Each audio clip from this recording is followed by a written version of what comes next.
हैं। तो पैसा ऐसी चीज है जिसके पीछे सारी दुनिया भागती है। करेक्ट कि पैसा कि जेब में कितना टका मुनाफा है, कितना टका मुनाफा है। बूटस्ट्रैप करके कंपनीज बहुत अच्छी बनी है। ज़ीरोधा है सबसे बड़ा एग्जांपल, ज़ोहो है। आपको आइडेंटिफाई करना पड़ेगा किस कस्टमर को कितना क्रेडिट दे सकते हैं। हम लोग लोगों की उधारी की प्रॉब्लम सॉल्व कर देते हैं। मतलब B2B is all about building relationships with your customers. It is not कि आप मार्केटिंग करो और आपके पास कस्टमर आ जाएंगे। इसके लिए इसलिए लोगों को दी हुई उधारी कभी वापस नहीं आती है, अगर पूछो ना तो। हम लोगों का फर्स्ट ईयर में रेवेन्यू था लगभग 21 करोड़ रुपए। 21 करोड़ चीज़ के लिए कोई अपनी जेब से पैसा निकाल के देता है ना, उसको वो वैल्यू करता है। मोदी जी का विजन है और पूरे इंडिया का विजन है कि SMEs ग्रो करें। SME ही क्यों।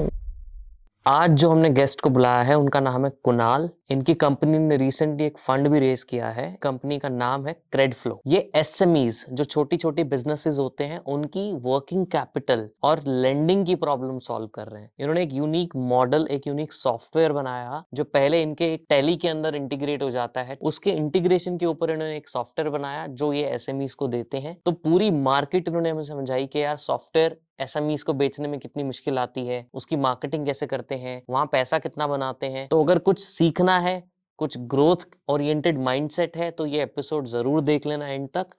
अगर टाइम पास करना है तो शायद बोरिंग लगे, बट एपिसोड देख के जरूर बताना कि ये एपिसोड लगा कैसा। अच्छा, इसमें इस पूरे ओवरऑल एपिसोड में क्या अच्छा लगा आपको वो जरूर बता देना कमेंट में। किसी और फाउंडर को आपको लगता है हमें इनवाइट करना चाहिए, या किसी अच्छे पर्सनालिटी को जो कुछ आप ऑडियंस के लिए लेके आ सकते हैं इनसाइट्स, उसको इनवाइट करना चाहिए, तो कमेंट में ज़रूर बताना। और सब्सक्राइब कर लो चैनल को, बिकॉज हम हर हफ्ते सैटरडे और वेडनेसडे को एक न्यू एपिसोड लेके आते हैं सिर्फ आप लोगों के लिए, ताकि आप सब लोग अच्छे लोगों से सीख पाओ।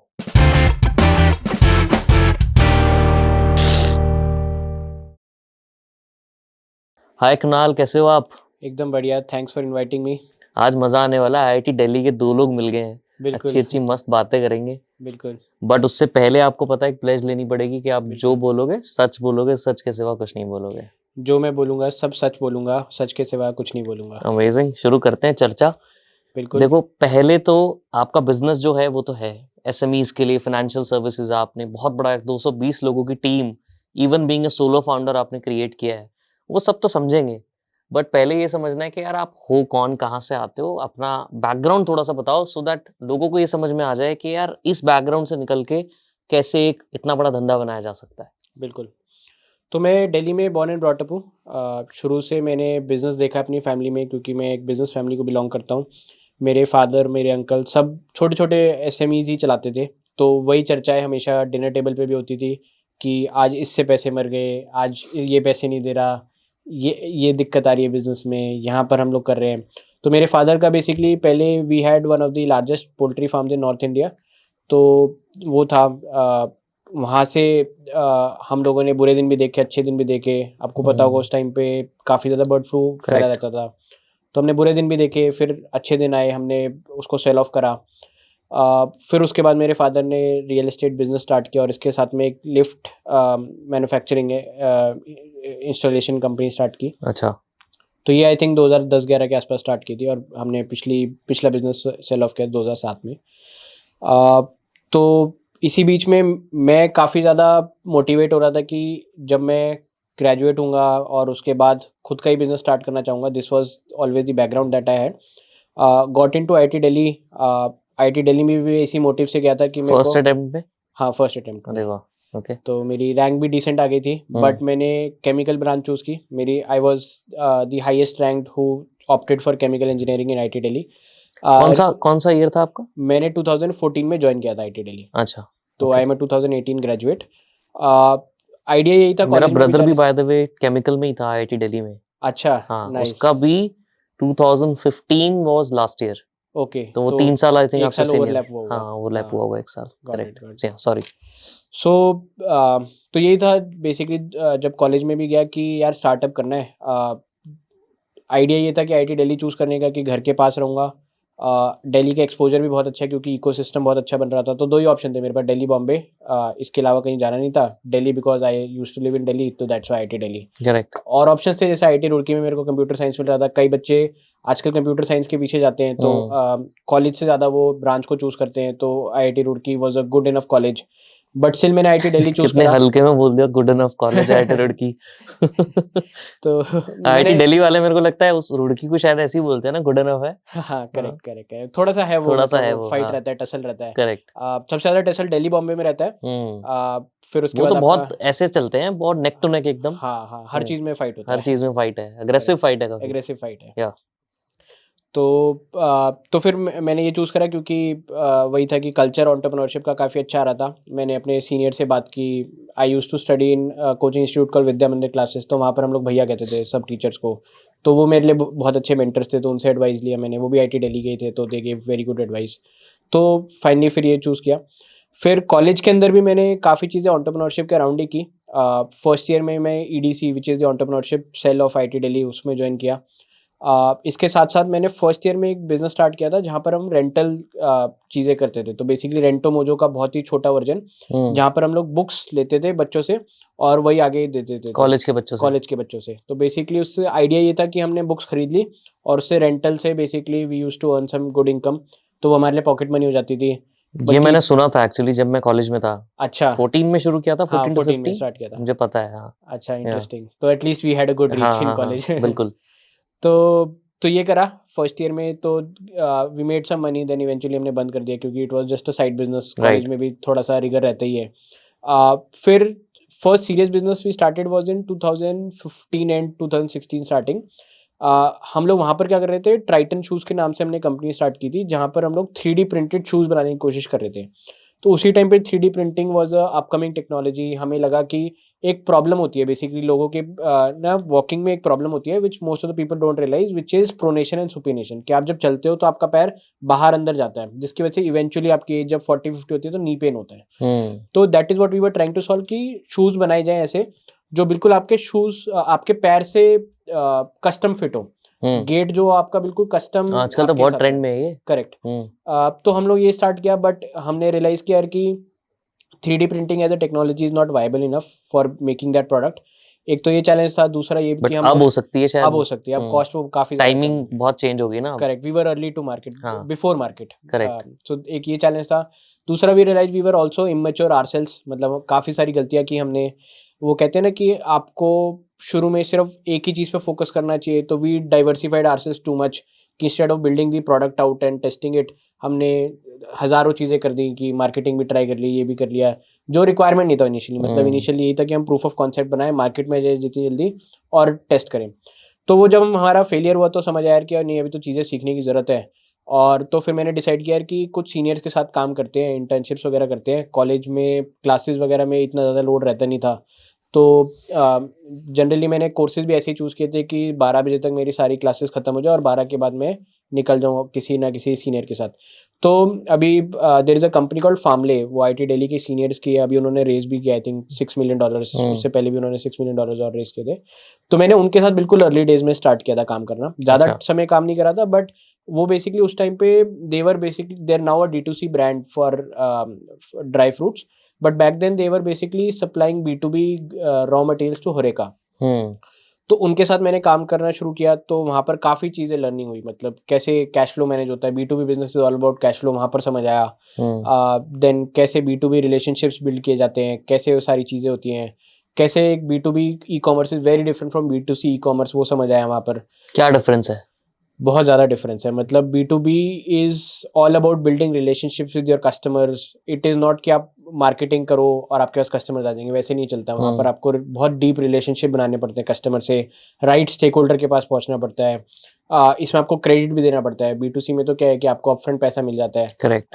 यहाँ पर तो आपको क्रेडिट देना पड़ता है कस्टमर को, तो आपको कैश फ्लो मैनेज करना पड़ेगा, आपको आइडेंटिफाई करना पड़ेगा किस कस्टमर को कितना क्रेडिट दे सकते हैं, कैसे आपको उसको मैनेज करना है, सो दैट आपको वेंडर से क्रेडिट नहीं मिल रहा तो आप ओवरऑल कैसे ग्रो कर सकते हो, क्योंकि हमेशा वर्किंग कैपिटल बॉटलनेक बनता है। तो ये सब चीज़ें वहाँ पर समझ आई मेरे को।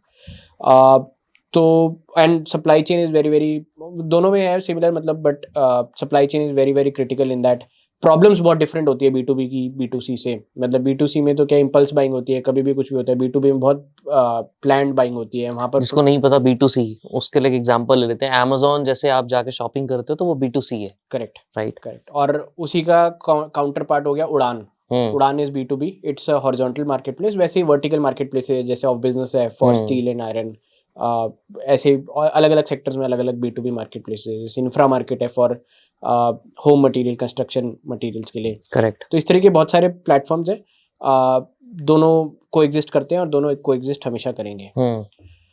तो वो समझ आया, तो मैंने डिसाइड किया कि कॉलेज के बाद ना B2B में ई-कॉमर्स में करते हैं, क्योंकि B2C ई-कॉमर्स तो ऑलरेडी काफ़ी ज़्यादा हाइप हो गया है, सैचुरेट हो गया, काफ़ी चीज़ें आ गई हैं, काफ़ी कंपनीज आ गई हैं।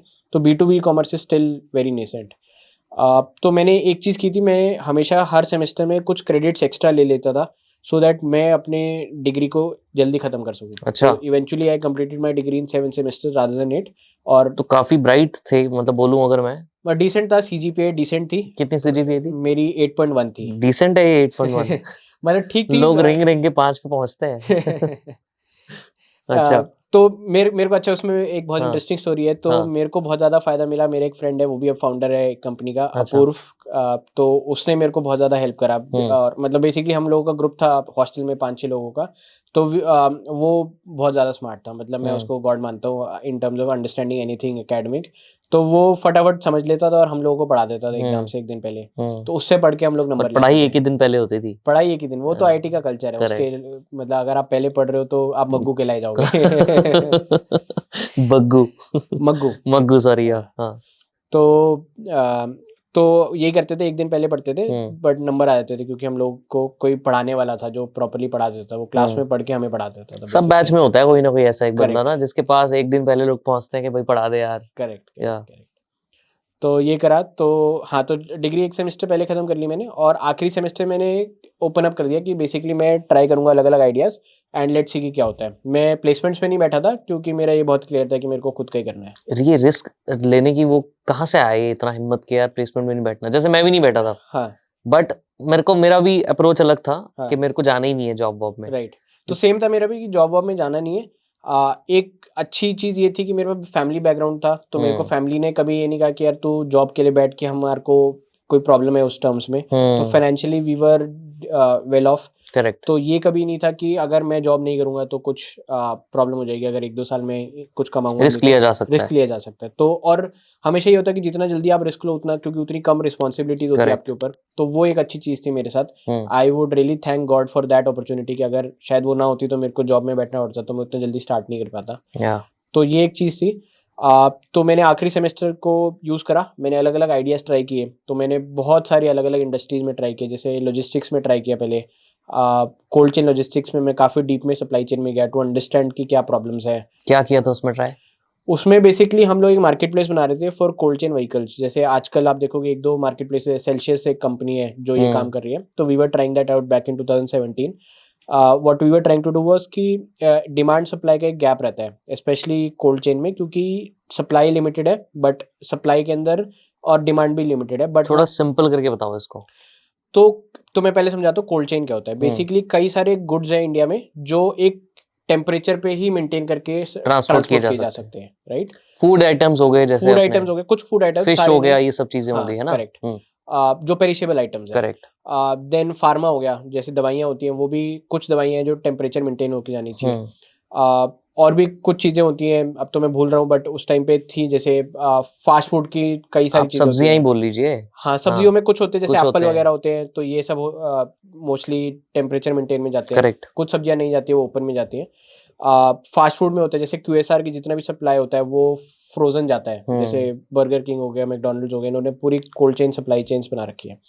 तो उस टाइम पे आई डोंट नो अभी भी इतनी बड़ी कंपनीज है कि नहीं, 2-3 अच्छी कंपनीज थी। स्नोमैन थी एक कंपनी, देन कोल्डेक्स थी दूसरी कंपनी। These were fairly large in size back then.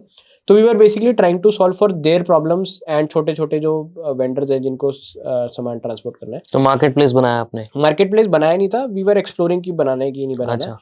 तो बट वी रियलाइज कि we are too young too, क्योंकि it's a very very capital intensive business. क्योंकि यहाँ पर आप ऐसा नहीं कर सकते कि आप बिल्कुल लिमिटेड कैपिटल से स्टार्ट करो, you need a good amount of capital, and we realise we are too young to basically be able to raise that capital. And दूसरा ये भी समझ आ रहा था कि कुछ कुछ चैलेंजेस थे इन बिजनेस मॉडल के अंदर, that would not allow us to build a big business. मेरा हमेशा शुरू से यही था कि मेरे को बड़ा बिजनेस बनाना है। मैं फैमिली बिजनेस में इसलिए नहीं गया क्योंकि मेरे को यही था कि वहाँ पर हम लोग बिजनेस तो अच्छा कर रहे हैं, we are making good profits and all, but it will never be a large impact creating business जो प्रॉब्लम सॉल्व करे स्केल पे।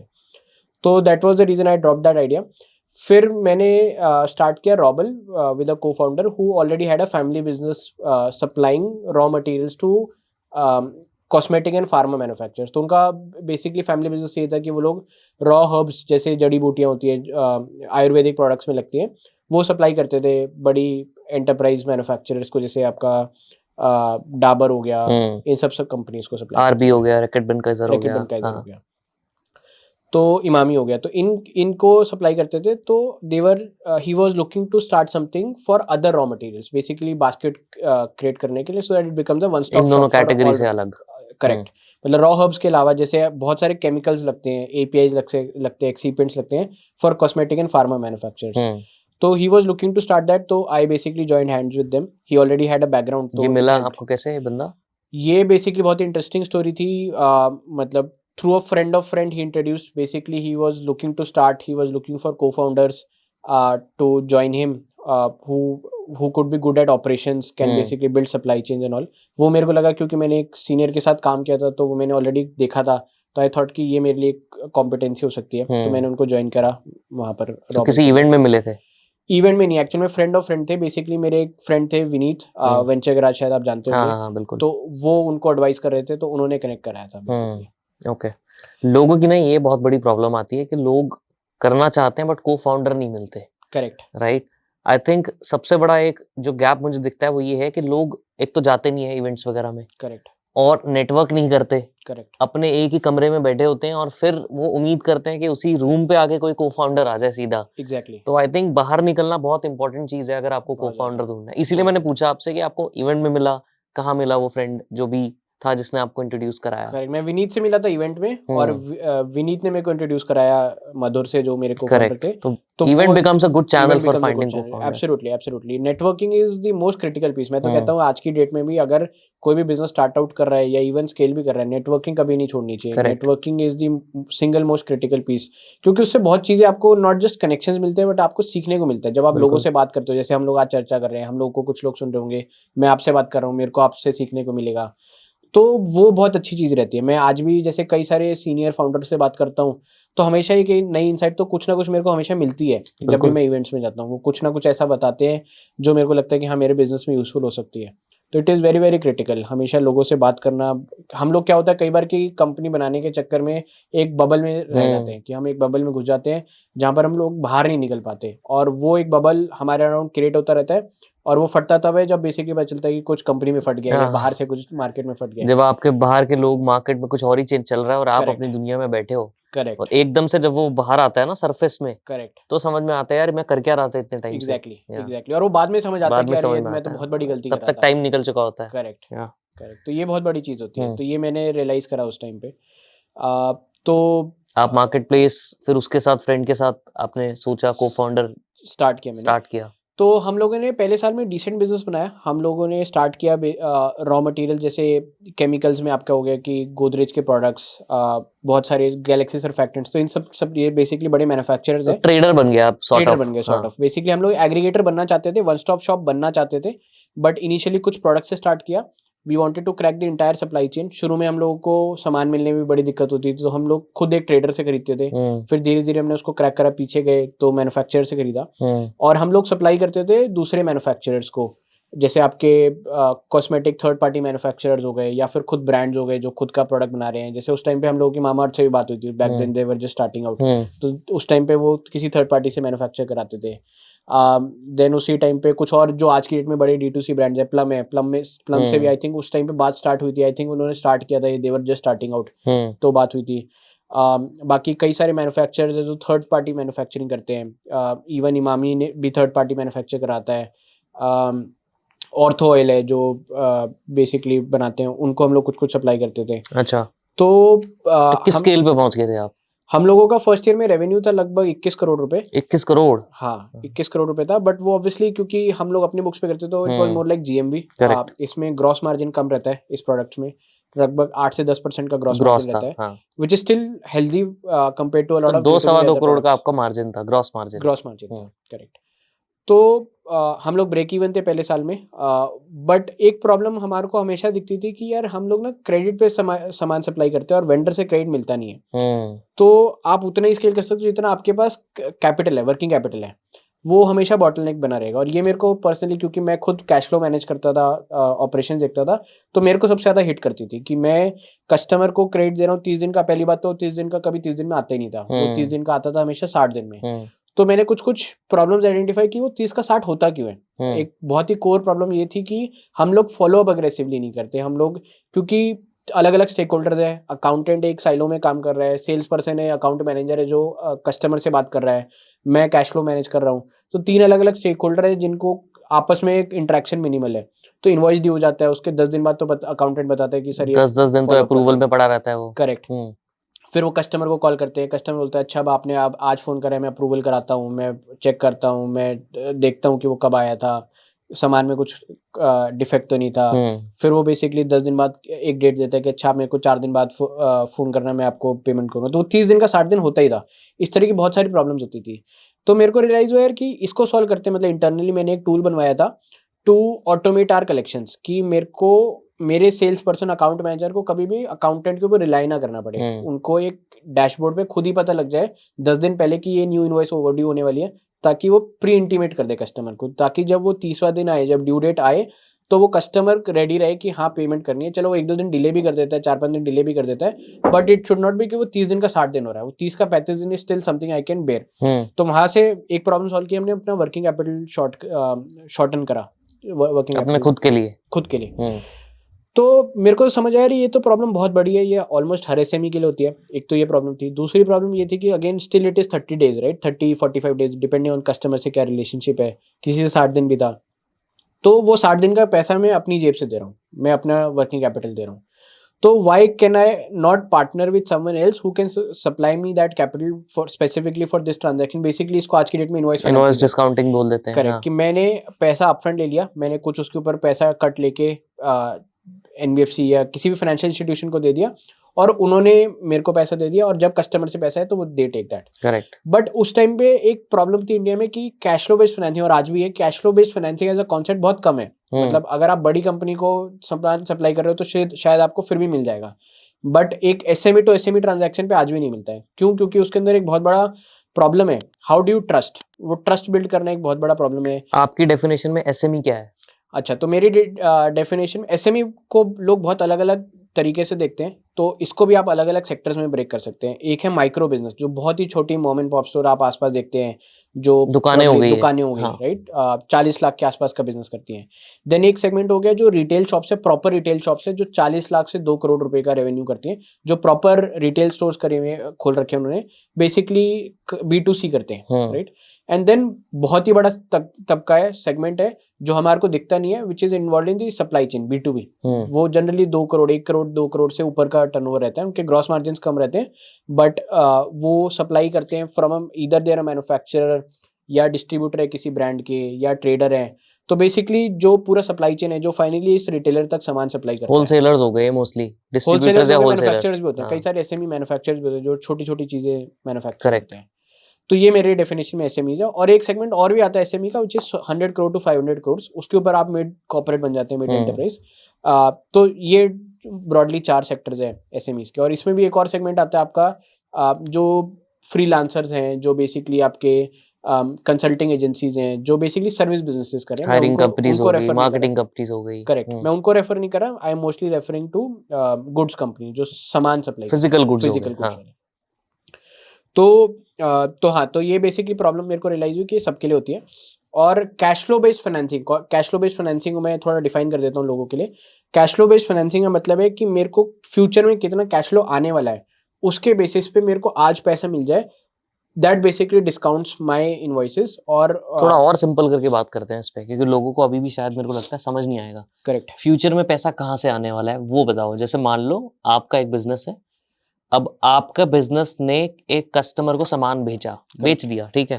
कस्टमर ने आपसे सामान ले लिया, अब कस्टमर ने आपको लेकिन उस सामान का पैसा अभी नहीं दिया। करेक्ट, वो 30 दिन या 60 दिन में देगा, उसको बोलते हैं क्रेडिट पीरियड। करेक्ट मतलब आपने उस कस्टमर को उधारी पे सामान दे दिया, करेक्ट 30 या 60 दिन के बेसिस पे वो आपको वापस पैसा देगा। करेक्ट बट आपको भी पैसा चाहिए, करेक्ट आपको हो सकता है मैन्युफैक्चरिंग देनी हो या अपने पीछे वाले वेंडर्स को पैसा देना हो। करेक्ट तो अब आप क्या करोगे, इस वैल्यू को, इस इनवॉइस को या इस परचेज ऑर्डर को आप दिखा दोगे एनबीएफसी को। करेक्ट एनबीएफसी बोलेगा कि ठीक है यार, ये जेन्युइन ट्रांजैक्शन है, करेक्ट हम आपको क्या करेंगे, 100 रुपए का सामान था ना, हम आपको 92 रुपीज दे देंगे, करेक्ट 8 रुपया हम रखेंगे, Correct. आपको पहला अपफ्रंट पैसा दे रहे हैं। करेक्ट तो जो पैसा आपको 60 दिन में मिलता, 30 दिन में मिलता है, 60 दिन में मिलता 100 रुपए, वो आपको आज ही मिल गया 90 रुपए या 92 रुपए करेक्ट एनबीएफसी से। करेक्ट ये पूरे प्रोसेस को हम इनवॉइस डिस्काउंटिंग बोलते हैं। Exactly correct. करेक्ट। अब आप कंटिन्यू करिए।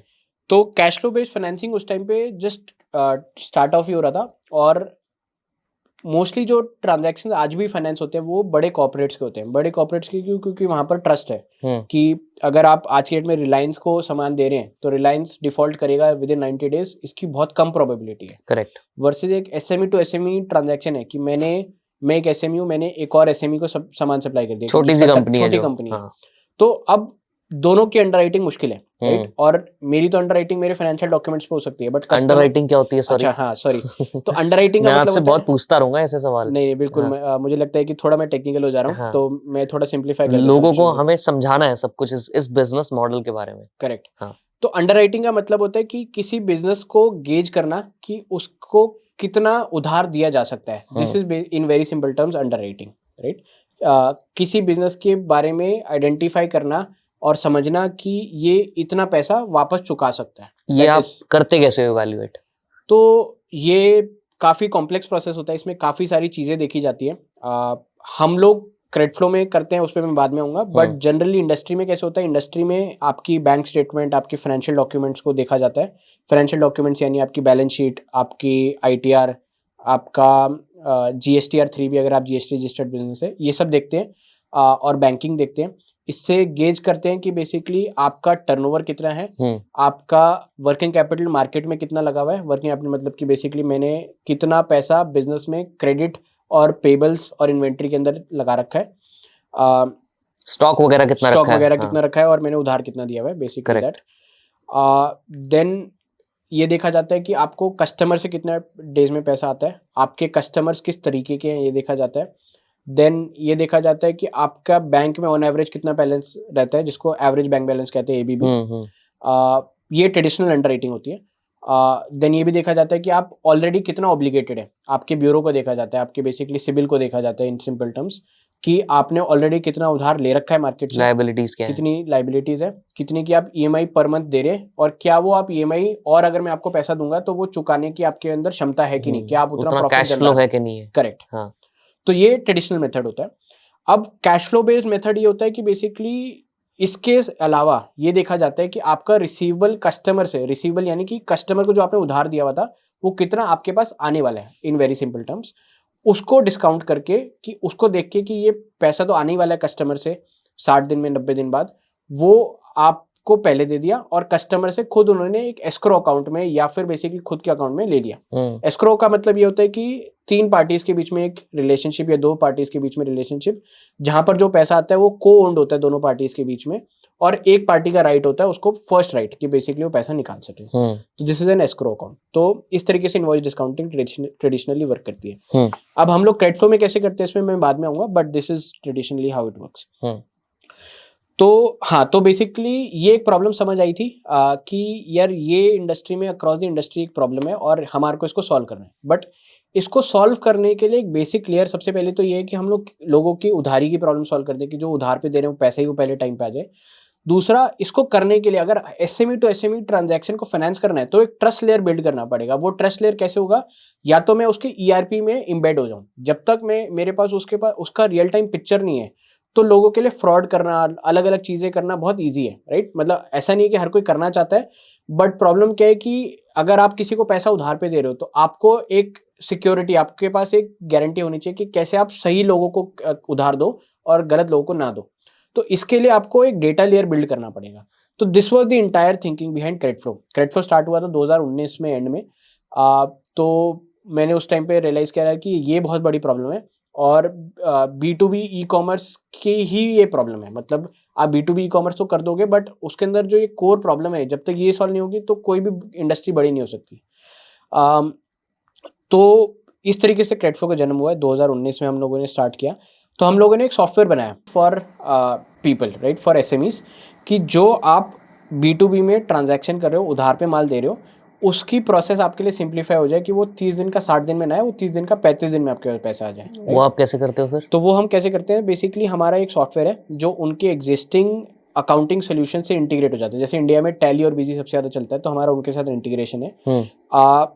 उनके कस्टमर्स को पहली बात तो ऑटोमेटिकली रिमाइंडर चले जाते हैं ओवरड्यू होते ही और उससे कि पहले भाई पैसा दे दो, पैसा दे दो। बहुत दिन करेक्ट, से नहीं दिया आपने। करेक्ट। ये इंडिया में एक बहुत बड़ा माइंडसेट है कि जितना आप फॉलोअप करोगे उतना जल्दी आपके पास पैसा आएगा। अगर आप फॉलोअप नहीं करोगे तो कोई पैसा आपको कोई देगा पैसा नहीं देगा। ये इंडिया का थोड़ा सा माइंडसेट है, दिमाग में हो अनफॉर्चुनेट तो है। पैसा मिलेगा। हाँ, करेक्ट। अगर आप उसके टॉप ऑफ द हेड हो तो आपको पैसा मिल जाएगा, अगर आप टॉप ऑफ द हेड नहीं हो तो वो भी डिले करता रहेगा। उसके ही ऑल्सो है, मतलब इंटेंशनल नहीं है, बट उसके लिए भी इसलिए लोगों को दी हुई उधारी कभी वापस नहीं आती है, अगर पूछो ना तो। करेक्ट, करेक्ट, या करेक्ट। तो ये एक मतलब ये एक साइकोलॉजिकल फैक्टर है, और उसका रीजन भी यही है कि मतलब हर किसी की 1000 रिस्पॉन्सिबिलिटीज है। इंडिया में बहुत ऑपरेशंस हैवी बिजनेस इंडिया में चलते हैं। बिजनेस ओनर मैंने देखा है हमेशा ऑप्स ओनर ज्यादा बन जाते हैं हाँ, जाकि बिजनेस ओनर बनने की। ग्रोथ में कम दिमाग रहता है उनका, करेक्ट, चलाने में ज्यादा रहता करेक्ट। आज का हमारा सेशन भी मैड ओवर ग्रोथ है, है। तो ग्रोथ के ऊपर थोड़ी सी बात भी होनी चाहिए कि हाँ, बिजनेस के लिए ये एक बिजनेस ओनर हमेशा ना ऑपरेशंस में फंस जाता है। और ये मैंने रियलाइज किया था जब मैं खुद का बिजनेस करता था कि मैं खुद भी ऑपरेशन में फंसा रहता था, रादर देन मैं सोचूं कि मैं नए कस्टमर कैसे लेके आऊं। आप तो मैंने सोचा यार कि इसको ऑटोमेट करते हैं, राइट। ऑटोमेशन के लिए मैंने वो टूल बनाया जो मैंने जिसके बारे में पहले रेफर करा। तो मैंने सोचा यार कि इसी को SMEs को देते हैं ताकि एक बिजनेस ओनर अपना टाइम फ्री कर सके उधारी के पैसे वापस लाने में। मतलब जो उसने मेहनत करके किसी को माल बेचा है उसके पैसे तो उसको ऑटोमेटिकली आ जाए ताकि वो और नए कस्टमर ऐड कर सके। तो इस पे मेरा एक क्वेश्चन ये है, जो आपने सॉफ्टवेयर बनाया जो टैली और ऐसे सॉफ्टवेयर के साथ, अकाउंटिंग सॉफ्टवेयर के साथ इंटीग्रेट हो जाता है, बट इनके लिए तो ये एक फीचर ही हो गया टैली के लिए, राइट? करेक्ट। आपको ये नहीं लगता कि टैली भी फटाफट से बना सकता है? ये कभी लगता है, ऐसा सोचा आपने? ये हमारे लिए बिल्कुल शुरू में ये प्रॉब्लम थी और ये हमने सोचा भी कि क्या ये इतनी बड़ी प्रॉब्लम है, राइट। तो मैं हर एक बिजनेस को ना इस तरीके से सोचता हूँ कि क्या वो प्रॉब्लम इतनी बड़ी है कि वो एक विटामिन, अगर उसका जो मैं सोल्यूशन दूं, क्या वो विटामिन है या पेन किलर है एक बिजनेस ओनर के लिए। तो हम लोगों ने इसके लिए इसको वैलिडेट ही करना चाहा। मतलब दो प्रॉब्लम थी हमारे लिए, हमारे आगे। सबसे पहली तो इंडिया में सबको पता है कि सॉफ्टवेयर की जो अडॉप्शन है बहुत कम है, बहुत राइट। कम है, खासकर एसएमईज में। तो खासकर SMEs में वो चाहते हैं कि हम लोग पैसा दे इतना और हमारे को आउटकम मिले इतना। वो सॉफ्टवेयर लगा भी लेंगे ना, हाँ, तो भी कहेंगे इसको ऑपरेट कराने के लिए अपना बंदा दे दो। Correct, correct, correct. और उसके भी पैसे नहीं देंगे, उसके भी पैसे नहीं देंगे। करेक्ट। तो ये हमारे को वैलिडेट करना था कि क्या मैं उसको सोल्यूशन दे रहा हूँ, क्योंकि वो क्या है कि इवन शुरू में पहले साल तो पैसा भी दे देंगे बट उसके बाद भी वो यूज़ नहीं करेंगे, राइट, क्योंकि उनके लाइफ में इतनी ज़्यादा कॉम्प्लेक्सिटीज़ है।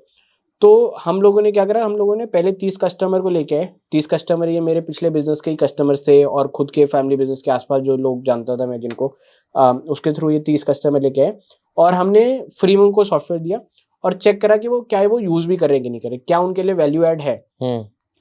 तो पहली चीज़ तो हमने ये वैलिडेट की कि वो एक्चुअल में हम लोगों को डेली कॉल करते थे कि यार ये सॉफ्टवेयर के अंदर ये फीचर और दे दो हमारे को, ये और चीज़ हमारे को मिल जाएगी तो हमारे लिए वैल्यू ऐड हो जाएगा।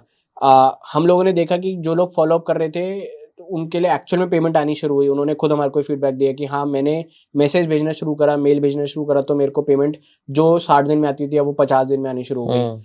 तो वो इम्प्रूवमेंट हमारे को दिखा। तो पहले 3-4 महीने तो हमने ये करा, फिर समझ आया कि यार ये तो एक्चुअल में वर्क कर रहा है। प्रोडक्ट बनाने के बाद हमें ये समझ आया। बट इसके साथ साथ कस्टमर्स को और बहुत सारी फीचर्स चाहिए थे। मतलब it is not just a reminder engine, जैसे आपने सवाल मेरे से पूछा कि क्या एक सिर्फ एडिशनल फीचर है जो एक टैली खुद बना सकता है। इसमें बहुत सारी कॉम्प्लेक्सिटीज़ है। मतलब जैसे कि रिकन्सिलेशन एक प्रॉब्लम होता है कि रिकन्साइल उनको प्रॉपरली होकर दिखे, वही एक उनके लिए प्रॉब्लम है। क्योंकि अकाउंटेंट्स जो इंडिया में वो ऐसा नहीं है कि वो कोई CA करके आए हैं। इंडिया में अकाउंटेंट्स इज बेसिकली जिसने बेसिक अकाउंटिंग क्रेडिट डेबिट सीख लिया है, उसने कहीं पे थोड़ी बहुत ट्रेनिंग ले ली है और जाके वो अकाउंटेंट बन जाता है। तो बेसिकली इंडिया में अकाउंटेंट्स का भी बहुत अभाव है, राइट, अच्छे अकाउंटेंट्स का। तो वो एक प्रॉब्लम होती है कि उनके लिए रिकन्सिलेशन एक प्रॉपर पता ही नहीं चलता कि किससे पैसा लेना है किससे नहीं लेना। एक तो ये प्रॉब्लम होती है। दूसरा, एक ढंग से उनको एक व्यू नहीं दिखता, एजिंग एनालिसिस जिसको हम लोग कहते हैं कि किस कस्टमर को कितना डेज ओवरड्यू हो गया, किस कस्टमर को कितना ड्यू हो गया, कौन सा आने वाली पेमेंट्स है, कैसे मैं अपने कैश फ्लो को मैनेज करूँ कि कौन सी पेमेंट्स आएगी ताकि मैं किस वेंडर को पे कर पाऊँ। तो एक वो पूरा cash flow calendar. Then basically अगर मेरा सेल्स पर्सन किसी कस्टमर से बात करता है तो एक CRM बन जाए जहाँ पर मैं ऐड रिकॉर्ड कर सकूँ कि इस कस्टमर ने मेरे को इस डेट को प्रॉमिस करा है। क्योंकि अगर आप किसी भी मतलब ह्यूमन बिहेवियर है कि अगर आप 30-40 लोगों से एक बारी में बात कर रहे हो भूल तो आप जाते भी हैं। भूल जाओगे कि 2 दिन बाद इससे फॉलो करना बिल्कुल। था, तो वो 2 का 4 दिन हो ही जाएगा। देन एक ये पर प्रॉब्लम होती है कि जो ये ट्रेडिशनल अकाउंटिंग सॉफ्टवेयर हैं वो अकाउंटेंट्स के लिए बने, वो और लोगों के लिए ऑपरेट करना बहुत मुश्किल है, वो एक साइलो में ऑपरेट करते हैं। वो आज की डेट में भी मैं ये नहीं कहूँगा कि खराब है, वो बहुत अच्छे सॉफ्टवेयर जो बहुत ही डीप बने हुए हैं। मैं तो मतलब आई रियली एडमायर टैली कि उन्होंने 1990s में ऐसा सॉफ्टवेयर बनाया और आज भी रेलेवेंट है वो, कि वो बहुत ही सिंपल ईजी टू यूज है फॉर एन अकाउंटेंट अगर आपको आता है यूज करना। बट एक इनहेरेंट उसके अंदर चैलेंज भी है कि उसके एक लर्निंग कर्व है जो एक नॉर्मल बंदा नहीं करना चाहेगा, एक सेल्स पर्सन, एक बिजनेस ओनर। तो वो इन्फॉर्मेशन बेसिकली डेमोक्रेटाइज हो सके, और डेमोक्रेटाइज भी इस तरीके से हो सके कि वो रेलेवेंट इन्फॉर्मेशन ही देख सके। मतलब आप नहीं चाहोगे कि आपका सेल्स पर्सन ये देख सके कि आप किस प्राइस पे परचेज कर रहे हो, मोस्ट करेक्ट, राइट। तो ये इस तरह की चैलेंज, अदरवाइज ज्यादा डिस्काउंट मांगने लग जाएंगे Correct, सेल्स वाले। हाँ। करेक्ट। तो इस तरीके की चीजें होती है। तो ये पूरा एक इकोसिस्टम हमने बनाया। तो it is not just a reminder engine जो एक फीचर है, बट उसके अराउंड बहुत सारी चीजें हैं कि एक राइट व्यू में एनालिटिक्स मिल सके एक बिजनेस ओनर को, ऑटोमेटिकली अलग अलग तरीके की कम्युनिकेशन हो सके, अलग अलग तरीके की कम्युनिकेशन अलग अलग समय पे डिपेंडिंग ऑन कस्टमर का क्या बिहेवियर है जा सके, आपकी टीम में इंटरनली इंफॉर्मेशन दिख सके लोगों को सो दैट वो खुद फॉलोअप कर सके, एक CRM मिल जाए जहाँ पर वो अपने खुद के फॉलोअप्स को ट्रैक कर सके। तो ये सारी चीज़ें हो जाती हैं। तो ये बेसिकली हमारे सॉफ्टवेयर में हमने फीचर्स बनाए, और ये सब कस्टमर, जैसे एक मेरे पास काफ़ी सारे फाउंडर्स आते हैं कि हम लोग कुछ प्रोडक्ट बना के बैठे हैं, अब वो बिक नहीं रहा।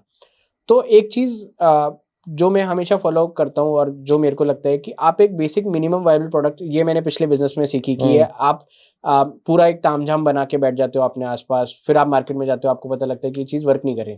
इसको कहते हैं एक मिनिमम वायबल प्रोडक्ट, कि आपने एक बहुत छोटा सा एक वर्जन बनाया प्रोडक्ट का, मार्केट में गए, टेस्ट करा, और जितना जल्दी आपके पास फीडबैक आना शुरू करा। मतलब उस टाइम पे मैं बहुत बुक्स पढ़ता था, जैसे लीन स्टार्टअप करके एक बुक है, वो मैंने पढ़ी, मेरे को बहुत ज़्यादा उससे सीखने को मिला कि आप जितना जल्दी आपका फीडबैक लूप होगा, जितना ज़्यादा आपका जल्दी आइट्रेशन लूप होगा कि आपके पास फीडबैक आया और इमीडिएटली आपने उसके ऊपर बनाया और उसको वापस शिप करा, तो जितना छोटा ही आपका लूप होगा उतना बेटर आपका प्रोडक्ट होगा। तो इस मेथोडोलॉजी को हमने फॉलो करा।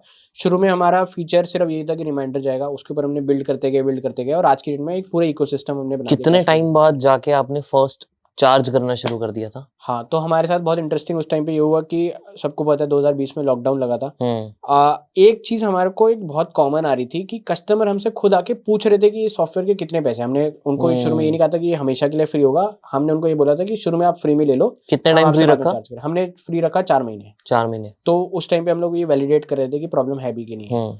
तो 4 महीने के अंदर विदिन 2 मंथ्स हम लोगों को कस्टमर आके पूछ रहे थे कि जब आप चार्ज करोगे तो ऐसा तो नहीं आप बहुत ज्यादा चार्ज करोगे, कि कितने पैसे का है, कितने पैसे हम आपको ट्रांसफर करेंगे। बट स्टार्टिंग में इंडिकेशन देते थे आपके, यार 100 रुपए का हो सकता है या 2000 का हो सकता है। तो ये भी एक प्रॉब्लम है कि प्राइसिंग क्या रखें। तो इसके ऊपर भी हमने आइट्रेशन किया। मतलब हम लोग ने अलग अलग प्राइस पॉइंट्स ट्राई करे, कस्टमर्स को पिच करके देखा, हमने देखा कहाँ पर स्वीट स्पॉट आ रहा है। ये प्रॉब्लम आता है कि अगर आप बहुत हाई प्राइस कर दो तो आपका जो टैम है छोटा हो जाएगा।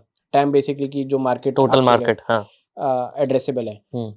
और हम बहुत कम कर दे रहे थे तो हमारा खुद का कॉस्ट ऑफ एक्विजिशन नहीं कवर हो रहा था। और दूसरा हम लोग को ये भी समझ आया कि यार इंडिया में सॉफ्टवेयर शायद एसएमईज वैल्यू ना करे, बट आप उनको फ्री में दो ना तो वो और भी कम वैल्यू करते हैं। जिस चीज के लिए कोई अपनी जेब से पैसा निकाल के देता है ना, उसको वो वैल्यू करता है, उसको ट्राई करता है। इज्जत तभी है, नहीं तो इज्जत नहीं आती उस चीज की।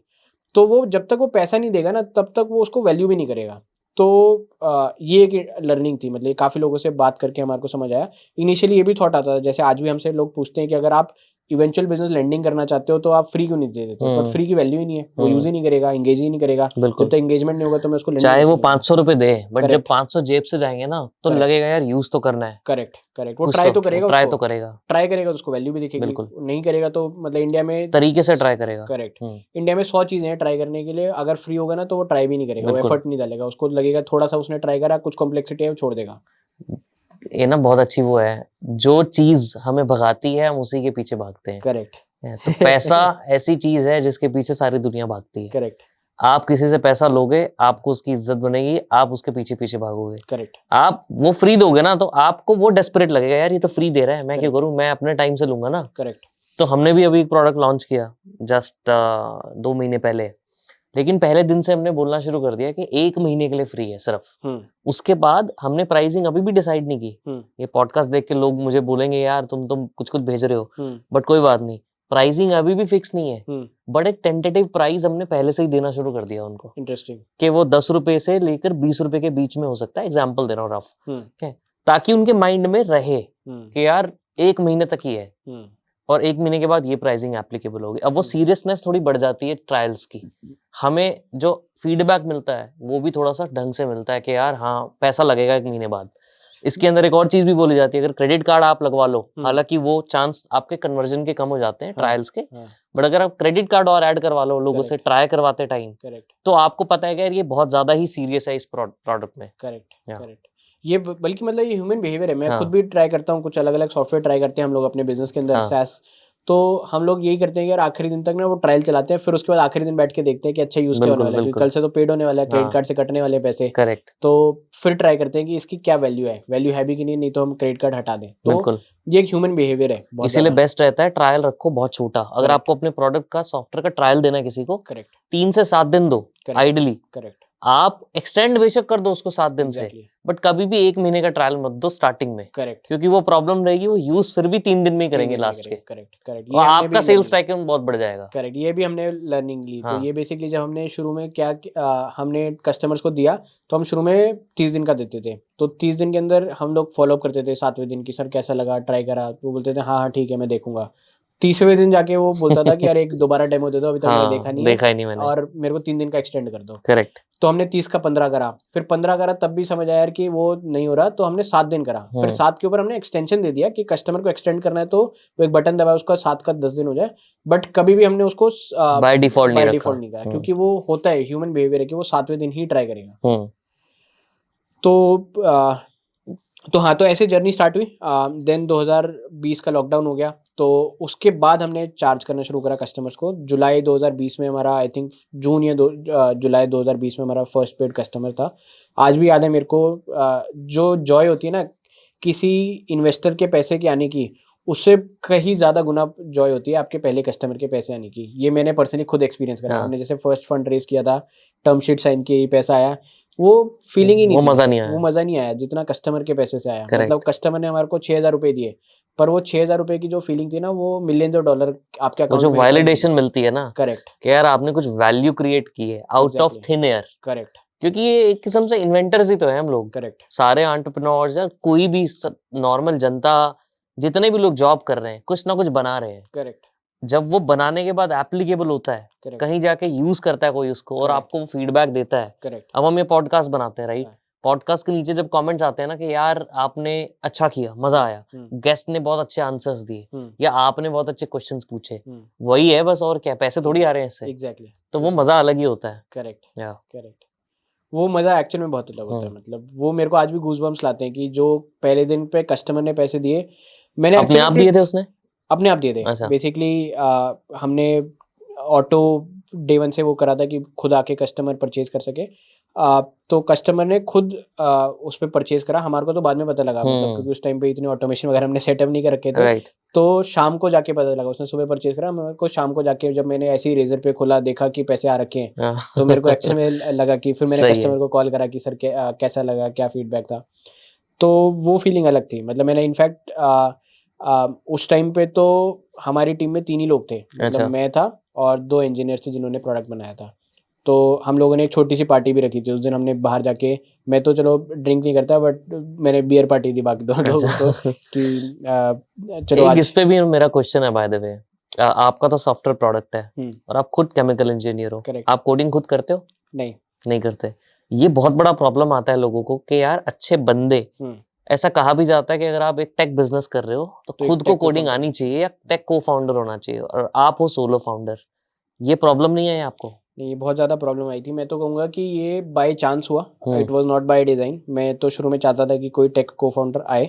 वही है कि धीरे धीरे जर्नी बढ़ती गई तो वो ज़रूरत कम हो गई। बट जब हम लोग शुरू में प्रोडक्ट बना रहे थे तो मैं हमेशा ढूंढ रहा था कि कोई टेक को फाउंडर मिल जाए। तो जैसा आपने बोला कि को फाउंडर मिलने में प्रॉब्लम होती है, वो मेरे को भी प्रॉब्लम फेस हुई थी बहुत ज़्यादा। मैंने काफ़ी हाथ पैर मारे।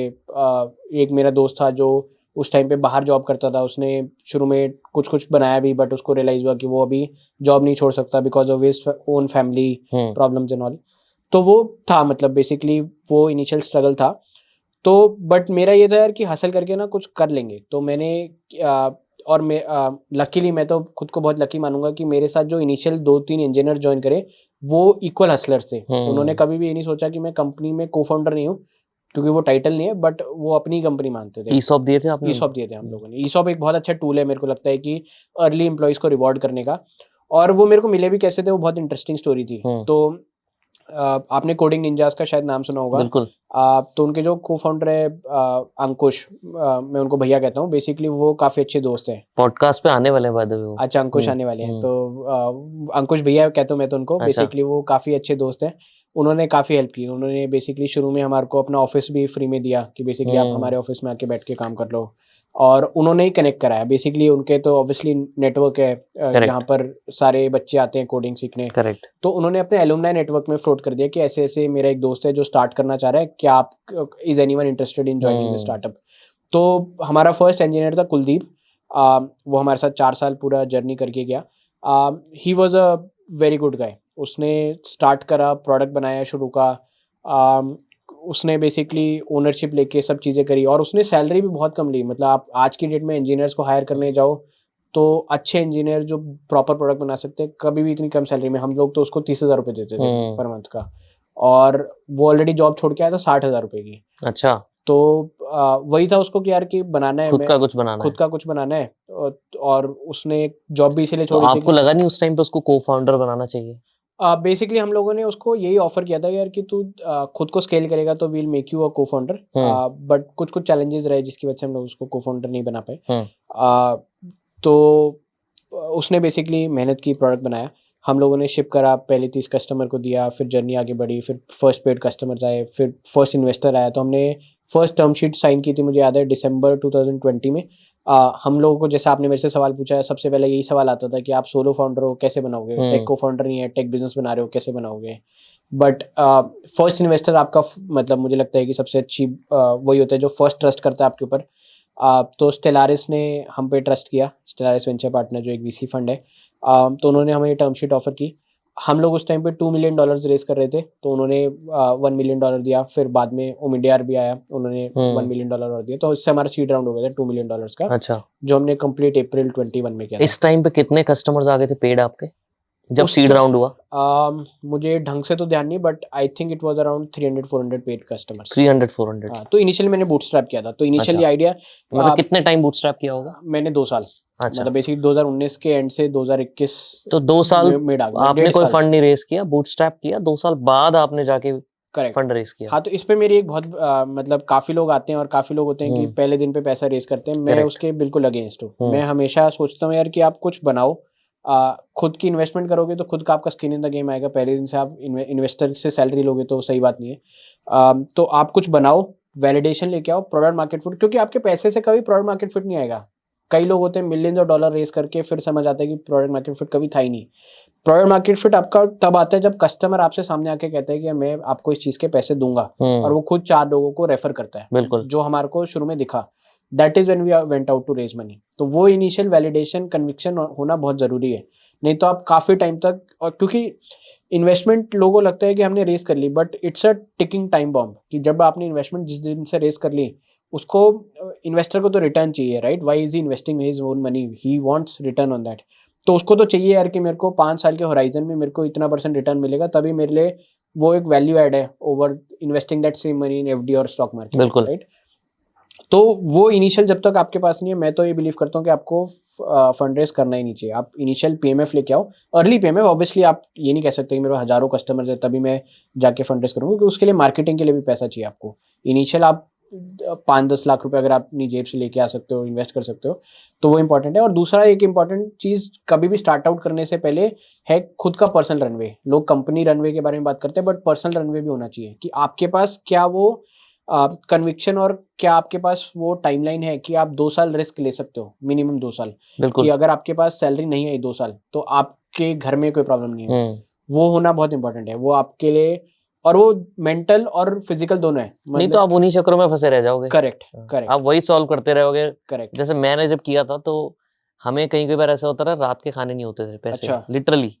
तो मैं क्या करता था, शादी में घुस जाता था खाना खाने के लिए। और ये मतलब ट्रू स्टोरी है, 200-300 शादियों में गया हूँ मैं खाना खाने। इंटरेस्टिंग। ठीक है, तो अब यही होता था, आधा दिमाग तो तुम्हारा वहीं गया हुआ है करेक्ट। कि भाई खाना कहाँ खाएंगे, हाँ फिर तुम क्या स्टार्टअप करोगे। करेक्ट। तो वही चीज मैंने अपनी सीखी। अब मैं किसी को भी यही एडवाइस देता हूँ जो आप दे रहे हो कि भाई 12 से 18 महीने तो मिनिमम है। हाँ जितना ज्यादा हो उतना बढ़िया है। करेक्ट। आपका रनवे होना चाहिए उतना, कंपनी का भी और पर्सनल भी। करेक्ट बिल्कुल। करेक्ट। बट एक चीज मुझे ये पूछनी है, आपने बोला कि प्रोडक्ट मार्केट फिट आए, बूटस्ट्रैप करो, खुद का स्किन इन द गेम बनाओ और फिर रेस करो। बट क्या जरूरी है रेस करना? उसके बिना भी तो चल सकता है। बिल्कुल, मैं तो कहता हूँ कि बेस्ट बिजनेस बूटस्ट्रैप करके बनते हैं। मैं हालांकि कई लोग मेरे को कहेंगे कि मैं अपने को ही कॉन्ट्रडिक्ट कर रहा हूँ कि जब मैंने खुद रेस करे। वो बिजनेस टू बिजनेस डिपेंड करता है। मतलब some businesses are inherently ones which need to be which require money, which require VC money, and सब businesses are which are profitable from day one, और वो बूटस्ट्रैप करके बनाए जा सकते हैं। जैसे SaaS इंडस्ट्री एक ऐसी है जहां पर आप SaaS इंडिया में या तो हाई वैल्यू एंटरप्राइजेस को बेच रहे हो या इंडिया से बाहर, जो आप बूटस्ट्रैप करके बना सकते हैं, क्योंकि वहां पर तो क्या है कि ग्रॉस मार्जिन इतने हाई होते हैं, तो you can still build a very big business out of it. Similarly कुछ D2C ब्रांड्स है। D2C ब्रांड्स में आप देखो, बोट ने काफी टाइम तक अपने आप को बूटस्ट्रैप किया। आप आजकल तो शार्क टैंक चल रहा है, तो शार्क टैंक पे बहुत सारे ब्रांड्स आते हैं जो बूटस्ट्रैप करके आए होते हैं उस समय तक, और अच्छे रेवेन्यू पे आते हैं। तो कुछ इंडस्ट्रीज है जो इनहेरेंटली आप बूटस्ट्रैप कर सकते हो, और यही मतलब तरीका रहा है। मतलब मैं उस दिन अनुपम मित्तल को सुन रहा था, VC money is only 60-70 years old, but ये बिजनेसेस तो हजारों सालों से बनते आ रहे हैं, और हमेशा से लोग इसी तरीके से करते आ रहे थे, या तो खुद का पैसा लेके, डेट कैपिटल लेके प्रॉफिटेबल बिजनेस बिल्ड करना। और मैं तो ऐसी कम्युनिटी से आता हूँ जहाँ पर सबसे पहला सवाल ये पूछा जाता है कि पैसा कि जेब में कितना टका मुनाफा है, कितना टका मुनाफा है। तो मेरे फादर भी मेरे से आज भी ये पूछते हैं कि कितना टका मुनाफा है, तो क्योंकि वो तो उसी माइंडसेट से आते हैं आज भी। तो ये है, मतलब मैं तो बहुत ही स्ट्रांगली बिलीव करता हूँ। हो सकता है कि मैं इसके बाद अगर कभी दोबारा बिजनेस बनाऊँ तो मैं बूटस्ट्रैप ही बनाऊँ, क्योंकि इन्वेस्टर का पैसा हमेशा एक बोरोड मनी है, राइट। और मैं तो उसको डेट के बराबर ही मानता हूँ कि वो एक कर्जा है आपके सर पे, और जब तक आपने उनको रिटर्न नहीं दिया, वो एक आपके सर के ऊपर एक वो रहेगा, तलवार रहेगी। बिल्कुल। तो बिल्कुल बूटस्ट्रैप करके कंपनीज बहुत अच्छी बनी है। बहुत सारे एग्जांपल्स हैं हम आज की डेट में हमारे सामने। ज़ीरोधा है सबसे बड़ा एग्जांपल, जोहो है काफी बड़ा एग्जांपल, और बहुत सारे बन गया तो ये मैमथ बन गया। बिल्कुल। और इतने सारे और छोटे छोटे एग्जांपल्स है जो मतलब अनटॉक्ड अबाउट एंटरप्रेन्योर्स हैं, जिनके इजी लीड्स है, इजी लीड्स है, करेक्ट, जिन्होंने बहुत अच्छे बिजनेसेस बनाए। हाँ। तो अभी आपने जब ये स्टार्ट किया, फंड रेस किया, फंड रेस करती नेक्स्ट स्टेप आपका क्या था? फिर हायरिंग करो, ग्रोथ करो, क्या माइंडसेट था उस टाइम पे? तो बेसिकली 3-4 चीज़ें थी। एक तो उससे पहले हमारी टीम में एक सेल्स के लिए हम लोग बंदे को लेके आए थे, योगेश, जो आज उससे भी पहले नहीं थी सेल्स में कोई? मतलब नहीं, उससे पहले मतलब फंड रेस से पहले लेके आए थे हम लोग, अच्छा। जब हमने जस्ट स्टार्ट आउट करा था सेल करना, उससे पहले कोई बंदा नहीं था। तो योगेश को हम लोग लेके आए थे। Yogesh was one of the early members in Bharat पे, जो शाश्वत नकरानी है, जो फाउंडर है भारत पे के, उनके वो रूममेट थे। अच्छा। भारत पे में he was early founding member, उन्हीं के साथ स्टार्ट किया था। तो ही जॉइंड अस इन 2019 भारत पे से छोड़ने के बाद। In sales he used to lead our sales and operations. तो उन्होंने बेसिकली टीम बनानी शुरू करी। हम लोग एक पॉइंट पे प्रॉफिटेबल भी हो गए थे शुरू में। मतलब हम लोग प्रॉफिट बनाते थे इसमें, इंडिया में सॉफ्टवेयर सेल करके भी हम लोग प्रॉफिट बना रहे थे एसएमईज को। That was the biggest validation for us. तो हम लोगों ने करना शुरू करा, फिर फंड रेस करा था। फंड रेस के बाद हम लोगों ने 3-4 चीज़ें करी। एक तो हमने टेक टीम को पहले स्ट्रेंथन करा, क्योंकि हमारा टेक प्रोडक्ट था।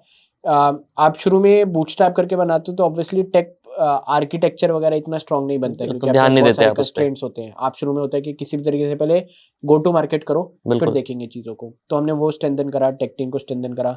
सेल्स के अंदर हम लोग लेके आए, हमने अलग अलग जीटीएम चैनल्स फिगर आउट करे, एक्सपेरिमेंट करा। तो इस पे बेसिकली हमने मोस्टली फोकस करा फंड रेस के बाद। जीटीएम चैनल क्या थे जिस पे आपने एक्सपेरिमेंट किया?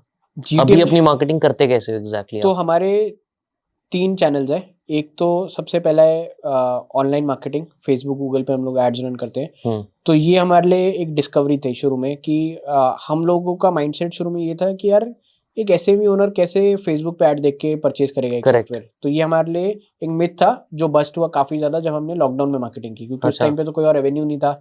आप कस्टमर्स पे कैसे जा सकते हो? आप घर घर तो जा नहीं सकते, फीट ऑन स्ट्रीट पॉसिबल नहीं है।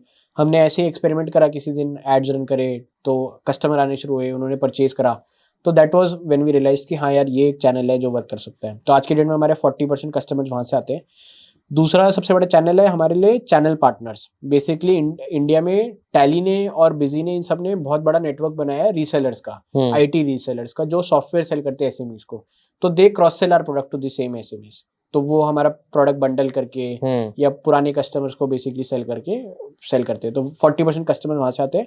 और बट यहाँ कॉन्फ्लिक्ट नहीं होता कि मान लो सेम कस्टमर आपका ऑनलाइन एड से आपका आया और सेम कस्टमर को आपके किसी चैनल पार्टनर ने कांटेक्ट हाँ, ये किया, कॉन्फ्लिक्ट होता है, कई बार इसको होता है। कैसे मैनेज करते हो? हम लोग फर्स्ट प्रायोरिटी चैनल पार्टनर को देते हैं। अच्छा, क्योंकि चैनल पार्टनर पैसा बनाएगा तो हम लोग पैसा बनाएंगे। मतलब चाहे सेम लीड आपके पास खुद से भी आई है तो हम वो चैनल तो पार्टनर चैनल पार्टनर को दोगे, no question asked. No question asked, क्योंकि वो कॉन्फ्लिक्ट हम लोग चाहते नहीं उनके साथ। और with in the same channel partner अगर आपका कोई होता है, जैसे मान लो मैं इजी लीड्स है फॉर एग्जांपल, आपके 2 चैनल पार्टनर ने मुझे कांटेक्ट कर लिया, करेक्ट, वो भी ऐसा हो जाता होगा? होता है कई बार। तो उसके अंदर हम लोग ये देखते हैं कि हम लोग हर चैनल पार्टनर को एक रेफरल कोड देते हैं। तो जब अच्छा। वो साइन अप कराते हैं तो जिसका रेफरल कोड पे आता है पहले, उसको हम लोग वो उसको कंसिडर किया जाता है। कंसिडर करते हैं। बट इसके अंदर एक और क्वेश्चन है मेरा इंटरेस्टिंग। बहुत सारे कस्टमर होंगे जो ऑलरेडी आपके कस्टमर होंगे, करेक्ट, ठीक है। अब किसी चैनल पार्टनर ने मान लीजिए उसी कस्टमर के किसी एक और एम्प्लॉय को रीच आउट किया करेक्ट, फॉर एग्जांपल, और बोला कि यार ये क्रेडिटफ्लो एक सॉफ्टवेयर है, एग्जैक्टली, आप यूज करके देखो।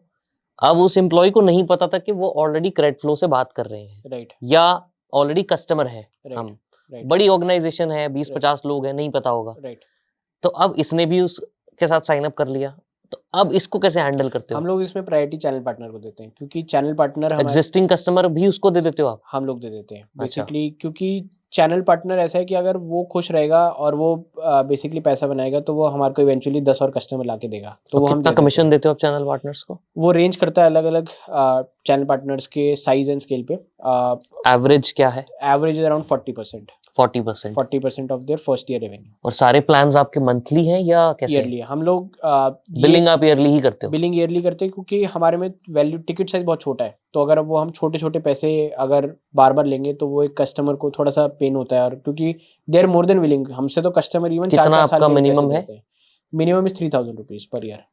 3000 रुपए पर साल, तो वो तो बनता ही नहीं है मंथली लेना फिर। 250 रुपए तो क्या ही मंथली। करेक्ट, एक्सेप्ट फॉर के कंज्यूमर बिजनेस हो, Netflix बिल्कुल जैसा। बिल्कुल। तो वो हम ईयरली ले लेते हैं। और कई कई कस्टमर तो हमारे पास खुद आते हैं सामने से कि यार मेरे से ना तुम 3 साल के पैसे ले लो एक बार में, मेरे को रिन्यू के लिए परेशान मत करना। हाँ सही बात है, तो क्योंकि इतना बड़ा टिकट साइज नहीं है ना। करेक्ट।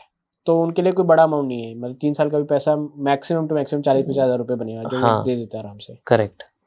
तो इस तरीके से रहता है। तो फिर हम लोगों ने स्केल करना शुरू करा। आज की डेट में हमारे 1.3 लाख कस्टमर्स हैं प्लेटफॉर्म पर, पेड टोटल। तो हमारा फ्री में मॉडल है। फ्री में इसकी फ्री में आपको एनालिटिक्स मिल जाती है। पेड इज बेसिकली आपको कम्युनिकेशन चैनल मिल जाएगा, और उसमें से लगभग 50% हमारे पेड है, मतलब 65,000 पेड है। अच्छा, कन्वर्जन रेट क्या है आपका? मान लो 100 लोगों ने ट्रायल लिया, उसमें से कितने कन्वर्ट हो जाते हैं? 100 लोगों में से हमारे 30% कन्वर्ट हो जाते हैं। 30% कन्वर्ट हो जाते हैं। और इसमें इंटरेस्टिंग SaaS में एक और बहुत इंपॉर्टेंट मेट्रिक आ जाता है, चर्न रेट। राइट। तो ईयर ऑन ईयर आपका कुछ चर्न होता है तो कितना होता है? एक्चुअल में एसएमईज में थोड़ा सा चर्न ज़्यादा रहता है। रीज़न बीइंग कि एसएमईज में क्योंकि अकाउंटेंट कई बार होता है वो चेंज हो जाता है। बिल्कुल। एसएमईज कई बार ट्राई नहीं कर पाती पैसा देने के बाद। तो हमारा जनरली रिटेंशन रेट 70 से 80% रहता है ईयर ऑन ईयर। मतलब अगर आप 20% कस्टमर हर साल, अगर मैं बोलूँ तो लूज करते हो, करेक्ट, राइट, तो आपको हर साल एटलीस्ट 20 से 25% कस्टमर न्यू लाने पड़ेंगे सेम लेवल पे रहने के लिए। करेक्ट। आपको ग्रो करना है तो 20-25 से ऊपर लाना पड़ेगा, सो दैट आपका 10-15% ग्रोथ हो। करेक्ट। आज के डेट में हमारे पास हर मंथ 2500 न्यू कस्टमर्स आते हैं पेड कस्टमर 2500। मेजर कंट्रीब्यूशन इन कस्टमर्स का कौन से चैनल से आता है? 40% हमारा इससे रहता है पेड मार्केटिंग, 40% चैनल पार्टनर, और 20% हमारे ऑर्गेनिक आते हैं। मैं तो ऑर्गेनिक पे बहुत ज़्यादा बिलीव करता हूँ, जैसा आपने बोला पहले। हम लोगों ने एक बहुत अच्छा ग्रोथ हैक शुरू में आइडेंटिफाई करा कि जब हम रिमाइंडर भेजते हैं कस्टमर को, तो वहां पर उसके अंदर नीचे लिखा था पावर्ड बाय क्रेडिटफ्लो। तो वहां से हमारे 20% कस्टमर आते हैं जो खुद क्यूरियस होते हैं, क्योंकि जनरली एक B2B बिजनेस एक B2B बिजनेस को ही सेल करता है मोस्ट ऑफ द केस में। बिल्कुल। तो वो भी फिगर आउट करना चाहते हैं कि क्या चैनल है जिसके थ्रू हम लोग अपनी खुद की, मतलब वो क्यूरियस होते हैं कि क्या ये रिमाइंडर आ रहा है, कैसे आ रहा है। Correct. तो वेबसाइट पे आते हैं, वहां से साइन अप करते हैं। प्रोडक्ट लेड ग्रोथ कर दिया आपने बेसिकली। करेक्ट। तो अब आपका एक तो वेबसाइट है जिस पे लोग आपको डिस्कवर करते हैं, जो यूसेज है वो सिर्फ ऐप में होती है या वेबसाइट में होती है? नहीं, हमारा ऐप और वेब दोनों है, दोनों चलते हैं। और हमारा 35% यूसेज वेब पे होती है और 65% यूसेज मोबाइल पे होती है। अच्छा, बट ऐप जब आपने लॉन्च किया, app was the first decision, साथ में ही कर दिया था या बाद नहीं, में हमने बनाया? वेब से स्टार्ट किया था। अच्छा। वेब से हमने इसलिए स्टार्ट किया था कि जो अकाउंटेंट है और जो ओनर है वो सिस्टम पे बैठ के करते हैं, बट हमारे को लेटर रियलाइज़ हुआ था कि बिजनेस ओनर बहुत ज़्यादा फील्ड पे रहते हैं, तो उनको रेडी टू व्यू डेटा चाहिए। तो हमने विद इन 3 मंथ स्टार्ट, मतलब जैसे ही हमने वेब बनाया था विद इन 3 मंथ्स हमने मोबाइल ऐप भी बनाना शुरू कर दिया था। नेटिव iOS नहीं, ऐप? हमने फ्लटर पे बनाया। अच्छा, बेसिकली वो क्रॉस फंक्शनल है, तो उससे आसान हुआ कि दोनों पे चल जाती है। अच्छा, बट इस पूरे बिजनेस के अंदर हमने अच्छी अच्छी बातें तो सब समझ ली, कॉम्प्लेक्सिटी भी आती होगी। चैलेंजेस अगर मैं बोलूँ, टॉप 3 चैलेंज क्या हैं आपके हिसाब से इस बिजनेस मॉडल के अंदर? एक तो है बेसिकली कस्टमर को समझाना कि ये आपके लिए वैल्यू होगा शुरू में, मतलब शुरू में वो चैलेंज होता है। तो कस्टमर तक पहुंचने का चैलेंज है बेसिकली, कि आपको ये इंश्योर करना है कि जितना आप कस्टमर से पहले साल में पैसा ले रहे हो, क्योंकि टिकट साइज बहुत कम है, उससे कम आप स्पेंड कर रहे हो फॉर सेल्स, मार्केटिंग, एवरीथिंग। तो ये एक चैलेंज है। दूसरा है क्योंकि हमारा आरपू कम है, तो कभी ARPU is average average revenue revenue पर per user user। Per year, तो क्योंकि आरपू छोटा है तो हमेशा आरपू कैसे बड़ा करना है ये एक चैलेंज है। मैंने आपको शुरू में बताया था कि स्टोरी ऐसे ही थी कि हम लोगों ने रियलाइज़ करा यार कि वर्किंग कैपिटल प्रॉब्लम है, तो हमने आज की डेट में उसका एक part of the working capital he solve करा है, विच इज़ कि हम उसका कैसे उधारी का पैसा जल्दी लेके आएँ, पर कैसे उसको हेल्प करें कि वो और बड़ा बिजनेस बन सके by giving him working capital against his own cash flow. वो हम अब सॉल्व कर रहे हैं, राइट। अब वो हम लोग शुरू करा है हमने स्टार्ट सॉल्व करना, उसको तो हम आपका धीरे धीरे नेक्स्ट build स्टेप कर आ रहे गया। हैं। नेक्स्ट स्टेप है, अभी तक आप जो सॉल्व कर रहे थे वो ये वर्किंग कैपिटल टाइमली आ जाए, उसको पैसा करेक्ट उसको टाइमली मिल जाए, इनवॉइस डिस्काउंटिंग में हेल्प हो जाए, ये सब करते थे आप। तो आपका अभी रेवेन्यू सोर्स था सिर्फ सॉफ्टवेयर का पैसा करेक्ट जो कस्टमर पे करते थे, राइट? करेक्ट। अब आप सेकंड मॉड्यूल में जा रहे हो, बिजनेस एक्सपेंशन में जा रहे हो, जो है लेंडिंग, इस सारे डेटा को यूज करके लेंडिंग का बिजनेस कैसे बनाया जाता है। एग्जैक्टली, बड़ा बिजनेस तो लेंडिंग का ही है। करेक्ट तो करेक्ट। अब आप लेंडिंग में कैसे हेल्प करते हो और क्या क्या डेटा पॉइंट्स हैं जिसको आप यूज करते हो? तो लेंडिंग में हम लोगों को ऐसे हेल्प करते हैं कि हम लोग आइडेंटिफाई करते हैं कि किस बिजनेस के अंदर वर्किंग कैपिटल गैप है, कि उसको अगर एडिशनल वर्किंग कैपिटल मिले तो वो ग्रो कर सकता है। तो एक मोस्ट ऑफ द इंडिया में जो बिजनेसेस होते हैं वो कुछ रेशियोज को नहीं फॉलो कर पाते हैं, उनको समझ नहीं आता कि क्या होगा, बट हम लोग कुछ बेसिक रेशियोज को आइडेंटिफाई करते हैं, जैसे रिटर्न ऑन कैपिटल एम्प्लॉयड, कि बेसिकली अगर मैं उसके बिजनेस में सिंपल भाषा में अगर 1 रुपये दूंगा एडिशनल वर्किंग कैपिटल, तो उससे वो कितना प्रॉफिट जनरेट कर पाएगा। क्या वो इतना प्रॉफिट जनरेट कर पाएगा, वो उसको जितना ब्याज देना है, इंटरेस्ट देना है, उससे ज़्यादा होगा, तो बेसिकली उसके लिए नेट गेन है, राइट। तो हम लोग वो आइडेंटिफाई करते हैं कि क्या उसका एक वर्किंग कैपिटल रुपए से कितना उसका प्रॉफिट जनरेट मतलब अगर 10% इंटरेस्ट है लोन का, तो क्या वो 20% या 10 से ऊपर करेक्ट पैसा बना पा रहा है, सो दैट वो 10 रिटर्न भी कर दे करेक्ट और 1-2% या 5% जो मार्जिन है वो उसका प्रॉफिट बन गया। प्रॉफिट बन ठीक है। करेक्ट। तो ये हम लोग सबसे पहले बेसिक चीज़ देखते हैं। देन इसके अलावा हमारा एक प्रोप्राइटरी एल्गोरिथम है जिसके बारे में मैं ज़्यादा तो नहीं बात कर पाऊंगा, बट कुछ कुछ हम बेसिक पैरामीटर्स चेक करते हैं।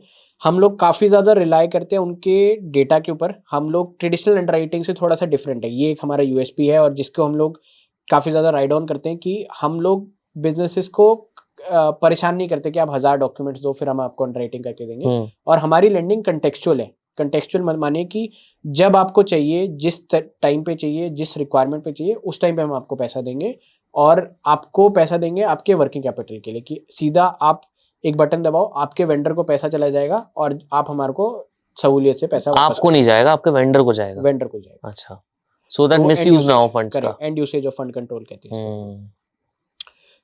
तो ये करते हैं। अंडरराइटिंग के लिए हम लोग कुछ कुछ बेसिक चीज़ें देखते हैं कि उसका रेवेन्यू कैसे ग्रो कर रहा है, वर्किंग कैपिटल कैसे ग्रो कर रहा है, रिसीवेबल कैसे ग्रो कर रहा है ओवर टाइम, कैश फ्लो में कैसा गैप है, कैश फ्लो कैसा चल रहा है ओवर टाइम, कितना ग्रॉस मार्जिन है बिजनेस के अंदर, कस्टमर कौन है, कस्टमर से पैसा टाइम पे आता है कि नहीं आता, कस्टमर्स की खुद की विंटेज कैसी है, कि इन कस्टमर से क्या वो नए कस्टमर हर महीने लेके आते हैं, या कुछ ऐसे कस्टमर जो स्टिकी है काफ़ी टाइम से, वो पैसा बार बार दे रहे हैं।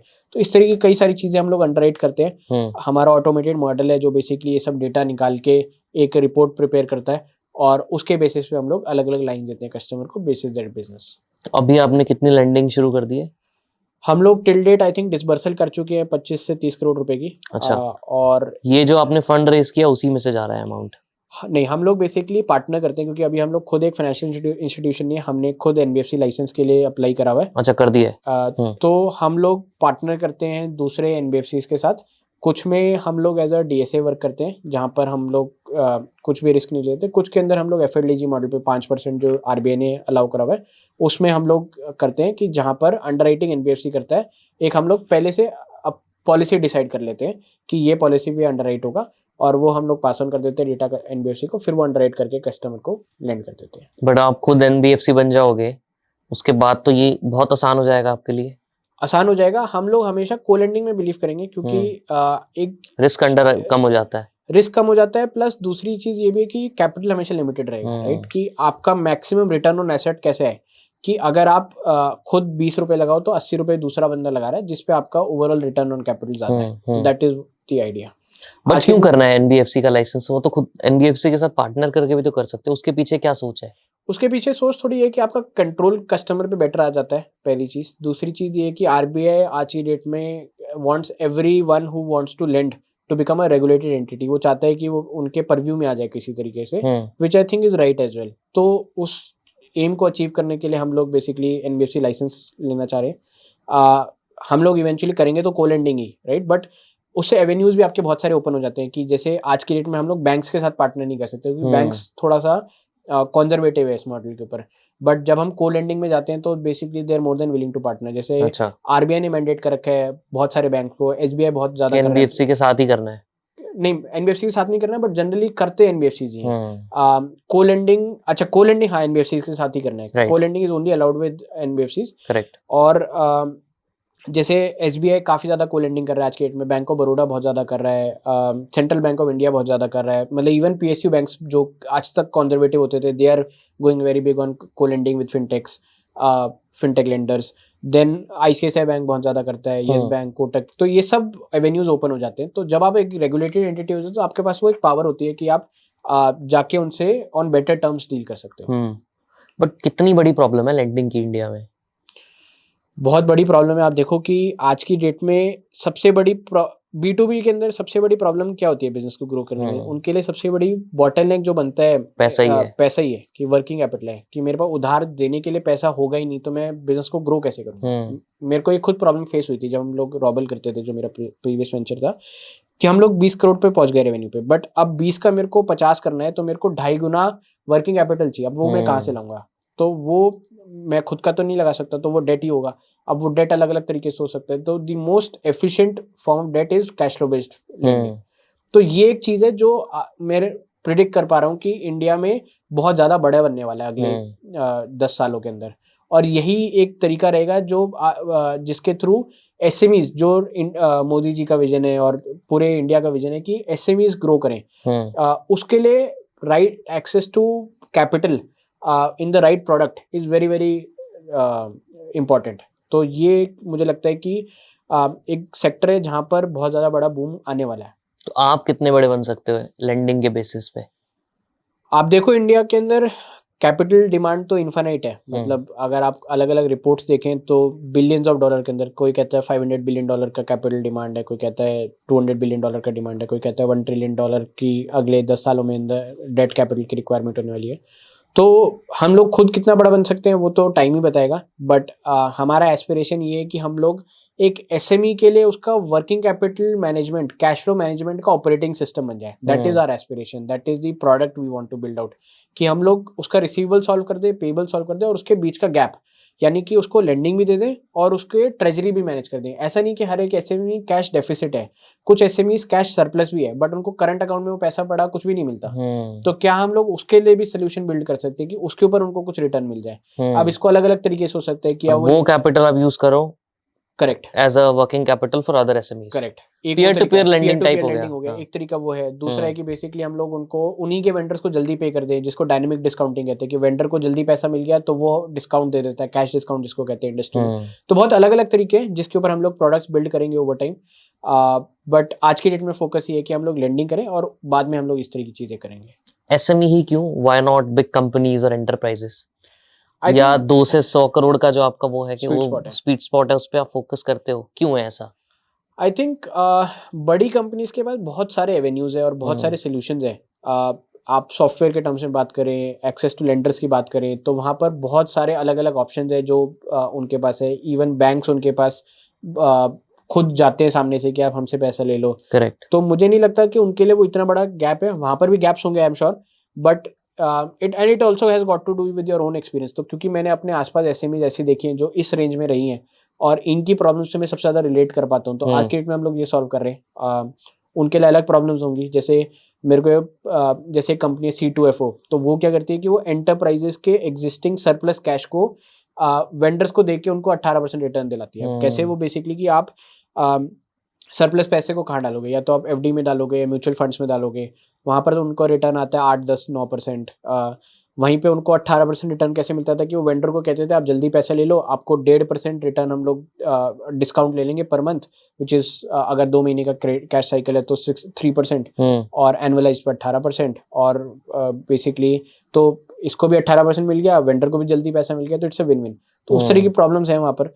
तो अलग अलग सेगमेंट में अलग अलग प्रॉब्लम्स हैं। अभी हम लोग इस सेगमेंट पे फोकस कर रहे हैं, तो that's why.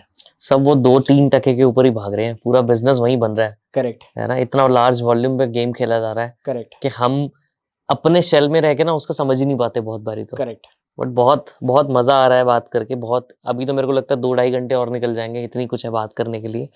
But I think major हमने जो चीजें समझनी थी वो समझ ली है कि फाइनेंस के अंदर क्या हो रहा है, आप कैसे उसके अंदर बिजनेस बना रहे हो। अभी अपना कितना टर्नओवर हो गया या रेवेन्यू हो गया? अभी हम लोग मंथली लगभग 1.5 करोड़ रुपए के सॉफ्टवेयर सेल्स करते हैं। अच्छा। और लेंडिंग साइड में भी हमने जस्ट स्टार्ट करा है। स्टार्ट ही किया है, तो तो इससे क्या विजन है, कितने करोड़ पे जाना है अब? मतलब करोड़ के टर्म्स में तो नहीं देखता मैं इसको। हाँ। मैं इसको इस तरीके से देखता हूँ कि हमारे को एसएमईज कम से कम प्लेटफॉर्म पर, अभी हम लोग 1.3 लाख स्पेस को हम लोग को कम से कम 5 लाख एसएमईज प्लेटफॉर्म पे लेके आनी है। कितने टाइम में? अगले 2 साल में। अगले 2 साल में। जिसमें से कम 2 लाख पेड हो, 2 से 2.5 लाख। और तो मार्केटिंग पे हेवी इन्वेस्टमेंट करने वाले हो फिर आप? मतलब देखते हैं किस तरीके से हम लोग ग्रो कर पाते हैं। We want to grow as much organically as possible. Channel partners के थ्रू हम लोग ग्रो करना चाहते हैं, क्योंकि वो एक चैनल है जहाँ पर आपका अपफ्रंट कॉस्ट नहीं लगता। वहाँ पर कॉस्ट पहले आपके पास रेवेन्यू आता है, फिर आपका कॉस्ट जाता है। तो किसी को चैनल पार्टनर ढूंढना हो तो वो क्या करे अपने बिजनेस के लिए? बहुत ज़्यादा कंटेक्चुअल है। मतलब हमारे केस में हमने ऐसे आइडेंटिफाई करा कि एसएमई से सबसे ज़्यादा बात कौन करता है, उनके सीए, उनके लॉयर, उनके software providers, existing software providers. फिर हमने देखा कि इस टिकट साइज पे सबसे ज़्यादा रेलेवेंट कौन होगा जो अग्री करेगा सॉफ्टवेयर सेल करने में। हमें रियलाइज़ हुआ लॉयर तो बहुत कम बात करते हैं, क्योंकि एसएमईज में इतना ज़्यादा होता नहीं। सीए करते हैं, पर सीएज इंडिया में उनके लिए वो टिकट साइज सेंस नहीं बना रहा था। हमने ट्राई किया काफ़ी, बट समझ आया कि सीए के लिए इतना ज़्यादा वैल्यू ऐड हो नहीं रहा था, क्योंकि वो उनकी टिकट साइज पर कस्टमर बड़ा होता है, बट उनके लिए 3,000-6,000 रुपये का सॉफ्टवेयर सेल करना उतना ज़्यादा वैल्यू ऐड नहीं था। फिर हमने रियलाइज़ करा सॉफ्टवेयर सेलर्स जो ऑलरेडी इनको सॉफ्टवेयर बेच रहे हैं उनके लिए सेंस बनाएगा, उनके पास ऑलरेडी ये कस्टमर्स भी है। तो that is how it naturally that intersection happen for us. और किसी के लिए कुछ और होगा। फॉर एग्जांपल जैसे पेमेंट गेटवेज है, तो पेमेंट गेटवेज काफ़ी ज़्यादा पार्टनर करते हैं विद दीज वेबसाइट बिल्डर्स जो वेबसाइट बनाते हैं, क्योंकि उनके लिए वो नेचुरल पार्टनर्स बन जाते हैं। जैसे पेयू का बहुत बड़ा चैनल पार्टनर नेटवर्क है, रेजर पे का बहुत बड़ा चैनल पार्टनर नेटवर्क है। तो बिजनेस टू बिजनेस डिपेंड करेगा। मैं आपसे जानना चाहूँगा इजी लीड्स का कैसा चैनल पार्टनर नेटवर्क है, आप किससे पार्टनर करते हैं? हमारा चैनल पार्टनर नेटवर्क है नहीं अभी, बट हमारा अब बनाने का प्लान है। Got it. Channel partner network अभी तक हमारा जो एक्विजिशन हो रहा है, हम जीरो मार्केटिंग पे चलते हैं, which is a weird thing. हमारा सारा जो एक्विजिशन होता है वो प्रोडक्ट लेड होता है। जैसे फॉर एग्जांपल आपने बीच में बोला कि जो मैसेज जाता था उसमें लिखा होता था कि पावर्ड बाय क्रेडफ्लो। हमने ना सारे ऐसे लूप्स ही बनाए हैं। इंटरेस्टिंग। तो एसईओ में जैसे हमें लास्ट ईयर गूगल पे 500 मिलियन व्यूज आए। अच्छा, इंटरेस्टिंग। हाँ, तो हमने एसईओ को बहुत अच्छे से फोड़ा हुआ है। तो 10-12 मिलियन क्लिक्स तो हमारे एसईओ से आ जाते हैं हर साल। उसके थ्रू ऑब्वियसली दिन के 2 से 2,500 साइन अप हो जाते हैं हमारे, एंड दैट्स टोटली फ्री। अच्छा। 2-2,500 में फिर ऑब्वियसली लोग यूज करते हैं, एक दूसरे को रेफर करते हैं, तो वहाँ रेफरल लूप आ जाता है। फिर रेफर करते हैं और अपनी टीम में 3-4 लोगों को नंबर अब आप मान लीजिए क्रेडफ्लो में आपने यूज किया, आपको कॉन्टैक्ट डेटा चाहिए, एसएमईज का ही कॉन्टैक्ट डेटा चाहिए फॉर एग्जांपल। अब आपने देखा यार इजी लीड्स यूज करके मेरे को एसएमई का कॉन्टैक्ट नंबर मिल गया, तो आप अपनी सेल्स टीम को बोलोगे ना ये टूल निकाले। करेक्ट। अब 4 लोग हैं सेल्स में, वो चारों के चारों इंस्टॉल करेंगे, वो ट्राई करेंगे, करेक्ट। तो 4 साइन अप तो ऐसे ही हो गए। करेक्ट। अब जब 2-3 लोगों ने एक ही कंपनी में वैलिडेट कर लिया कि यार सही चल रहा है, मेरे को नंबर्स मिल रहे हैं, डेटा मिल रहा है जो मुझे चाहिए, तो ठीक है, बस हो गया। फिर बाइंग करने की ना वहाँ बहुत ज्यादा सेल्स पुश करने की जरूरत नहीं पड़ती, क्योंकि वो विटामिन और जो प्रॉब्लम वाली जो बात कर रहे थे painkiller, we become a painkiller. तो पेन किलर वाली जब प्रॉब्लम आ जाती है तो ऑटोमेटिकली हमारा कन्वर्जन बढ़ जाता है, फिर रेफरल आ जाता है। 1-2 साल से अगर यूज कर रहे हैं, अच्छा लग रहा है, तो आप और अपने नेटवर्क में फैलाते हो। तो सारा कुछ घूम फिर के वर्ड ऑफ माउथ और ये वायरल लूप्स जो बनाए हैं इन्हीं के थ्रू चल रहा है। अब हम जरूर कोशिश कर रहे हैं कि अब हम अपना चैनल पार्टनर, हमारा रेवेन्यू हर साल ग्रो हुआ है, डबल्ड हुआ है in fact, every year we are doubling our revenue, but now we feel के यार not just double, why just settle at double when we can grow fast. So the intent is to expand a channel partner network now and invest more heavily in marketing. तो अब देखते हैं आगे क्या होता है, और बहुत अच्छा लगा आपसे बात करके। Same here. एक लास्ट सेक्शन है जिसमें मैं रैपिड फायर पूछूंगा आपसे, फटाफट से कुछ क्वेश्चन पूछूंगा, आपको जल्दी जल्दी with in like 2-3 second answer देना है। ठीक है। अगर आपको अपनी एक मूवी टाइटल में डिस्क्राइब करनी हो अपनी लाइफ, तो कौन सी मूवी होगी वो? मुझे नहीं लगता मैं भी इतना वर्दी हूँ कि मेरे ऊपर मूवी बने। अच्छा, बट अगर बनानी हो तो कोई ऐसी मूवी जो बहुत फेवरेट है, चलो वो बता दो, जो इंस्पायर करती हो।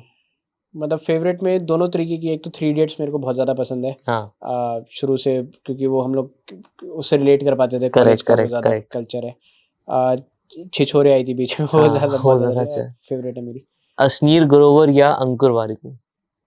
बहुत मुश्किल है। कंट्रोवर्शियल टाइप क्वेश्चन है, काफी कंट्रोवर्शियल है। चलो ठीक है, छोड़ देते हैं ये। फेम, मनी या पावर, तीनों में से एक चूज करना हो तो? मनी। मनी। 2 फाउंडर ऐसे जो आपके साथ आइलैंड पे स्टक हो जाएं, तो वो कौन फाउंडर चाहोगे आप? तो नारायण मूर्ति, ओके, और मार्क ज़करबर्ग। इंटरेस्टिंग। अगर आपको आज $1 मिलियन दे दिए जाएं तो क्या करोगे? $1 मिलियन दे दिए जाए तो मैं तो सबसे पहले तो उसको इन्वेस्ट ही करूंगा। कहाँ इन्वेस्ट करोगे? स्टॉक मार्केट में। Stock market. Stock is your preferred choice of investment? हाँ, करेक्ट। अच्छा, मतलब अगर आप बोले 100 रुपए इन्वेस्ट करते हो तो उसमें 80-90 स्टॉक पे लगाते हो। रियल एस्टेट पे क्या व्यू है आपका, करते हो नहीं करते हो? रियल एस्टेट में मेरे तो फादर रियल एस्टेट में, तो वैसे हो जाता है वो तो घर से। अच्छा, तो बट प्रेफरेंस आपकी स्टॉक पे है? मुझे लगता है कि पिछले 20 साल में रियल एस्टेट में जो बूम आया वो आगे आगे स्लो डाउन हो जाएगा। हमारी स्ट्रैटेजी हमेशा रियल एस्टेट में ये रही है कि हम लोग हमेशा वो एरियाज आइडेंटिफाई करें जो अंडर डेवलप्ड है अभी, बट आगे एस्पिरेशन उस एरिया का काफ़ी ज़्यादा है। तो हम लोग rather than buying in Delhi, we buy outside Delhi, जहाँ पर आउटस्कर्ट्स में। पे। शार्क टैंक देखा होगा आपने? बिल्कुल। फेवरेट शार्क कौन है? Anupam Mittal. Any reason? I think he is someone who's very very curious and has very deep insights on a lot of sectors. He's I think a seasoned entrepreneur and an angel investor, तो उनको काफी deep knowledge है काफी चीजों की। Interesting. काफी मजा आया, थैंक यू सो मच। कुछ आपको कहना है ऑडियंस को तो now is the time. मतलब मैं यही कहना चाहूँगा जो अपकमिंग entrepreneurs है, budding entrepreneurs है, कि आप कोई एक प्रॉब्लम स्टेटमेंट पकड़िए, उसमें काफ़ी डीप चाहिए, but at the same time your go to market should be very short, कि आप फिगर आउट कीजिए कि कैसे आप कम से कम समय में जा सकते हैं मार्केट में। राइट ऑडियंस आइडेंटिफाई कीजिए, ICP जिसको कहते हैं, कि right ideal customer profile for you, और आइट्रेशन कीजिए, फीडबैक लीजिए कस्टमर से। हो सकता है आपका ICP भी चेंज हो जाए, ज़रूरी नहीं कि एक प्रोडक्ट एक ICP पे चले तो दूसरी पे चले, या फिर एक ICP पे नहीं चल रहा तो प्रोडक्ट ख़राब है, हो सकता है वो दूसरी कस्टमर प्रोफाइल पे वर्क करे। तो इस तरीके के अलग अलग एक्सपेरिमेंट्स कीजिए, but your go to market should be very very quick. Thank you so much. Thank you.